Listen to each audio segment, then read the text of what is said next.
প্রধান উপদেষ্টা ডক্টর ইউনূসের পদত্যাগের গুঞ্জন কয়েক ঘন্টার জন্য হলেও টক অব দ্য কান্ট্রি ছিল।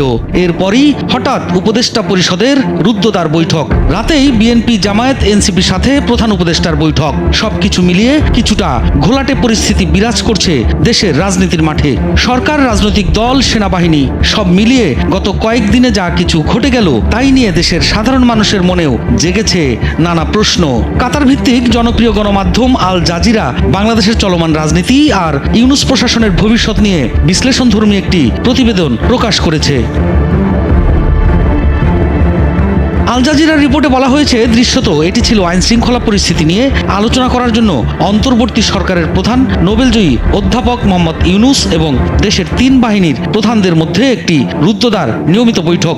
তবে 20 মের এই বৈঠক এমন সময় অনুষ্ঠিত হয়েছে যখন সরকারের ভেতরের কর্মকাণ্ড সম্পর্কে অবগত এমন একাধিক কর্মকর্তা আল জাজিরাকে জানান, ঢাকায় ক্রমবর্ধমান ক্ষমতার এক দ্বন্দ্ব চলছে। এই উত্তেজনাকে দেশের সামাজিক ও মূলধারার গণমাধ্যমে অন্তর্বর্তী প্রশাসন এবং সেনাবাহিনীর মধ্যে এক ধরনের ঠান্ডা যুদ্ধ হিসেবে উপস্থাপন করা হচ্ছে। এই টানাপোড়েন এখন ইউনূসের নেতৃত্বের ভবিষ্যৎকে হুমকির মুখে ফেলেছে। 9 মাস আগে সাবেক প্রধানমন্ত্রী শেখ হাসিনা ও আওয়ামী লীগকে অপসারণের পর সরকার পরিচালনার দায়িত্ব গ্রহণ করেছেন তিনি।